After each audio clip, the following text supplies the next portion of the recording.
कुआं पूजन में, तो जल्दी जल्दी से सुबह उठने के बाद फटाफट से मेरी भाभी जो थी उसने चाय पराठे बना दिए थे। वो बोली कि दीदी भूखे तो नहीं जाएंगे, 1 डेढ़ तो बज ही जाएगा जाने में।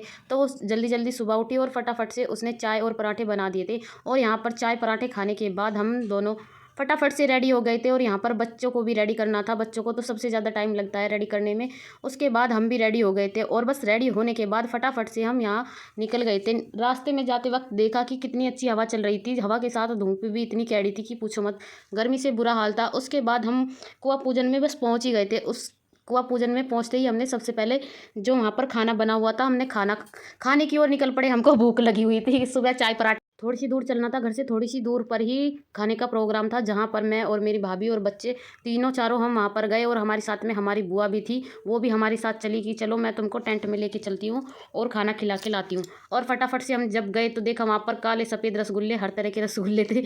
मैंने तो भाई एक ही रसगुल्ला खाया, वो भी ब्लैक वाला, वाइट वाले तो बिल्कुल भी अच्छे नहीं थे। उसके बाद जो सबसे मेन काम होता है कुआं पूजन का, तो सभी लेडीज़ तैयार हो गई थी और तो फटाफट यही काम बचा था, तो सभी वहाँ पर निकल पड़े थे कुआं पूजन के लिए। और यहाँ पर मैं भी अपनी बुआ को देख रही थी कि कैसे कर रही है वो। उसका तो भाई आप पूछो ही मत ना, इतना हैवी मेकअप उसने किया था कि अलग ही दिख रही थी।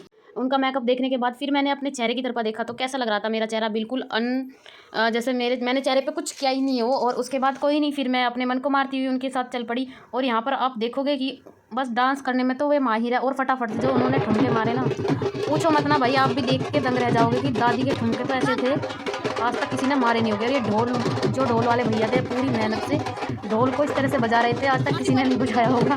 और फिर उसके बाद देखो यहाँ पर ये है गाँव जैनपुर।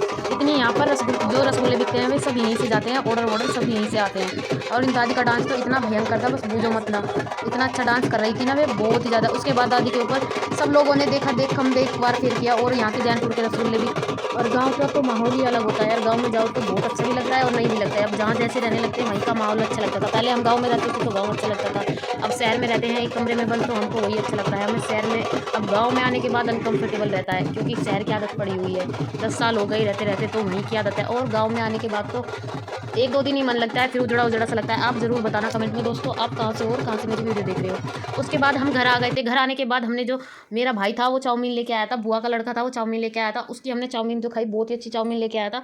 उसके बाद जो उसकी वाइफ थी और वो अपने बच्चे को दूध पिला रही थी, वो बोल रही थी, हम बोले दीदी खा लो, नहीं खाए ना, मगर जाओ तो फिर अपना काम करो। उसके बाद हमने फटाफट से चाउमीन ख़त्म करके फिर हमने अपना जो काम था वो स्टार्ट किया।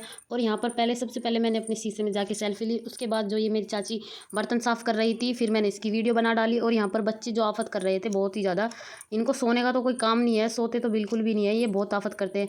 और यहाँ पर इनके बर्तन बन चुके थे। उसके बाद मैं इनको बोल रही थी इधर देखो, ये नहीं देख रही थी। फिर बोली ठीक है मैं देख लेती हूँ। फिर उन्होंने एक बार देख के फिर चेहरा परा कर लिया। फिर मैं गली में गई और वहाँ पर देखा जाके मेरे चाचा थे, जो उन्होंने अपनी बाइक को अच्छी तरीके से नहला दिया था। मिलते हैं ऐसी नेक्स्ट वीडियो में, और आप ज़रूर बताना कि आप कहाँ से हो कहाँ से नहीं।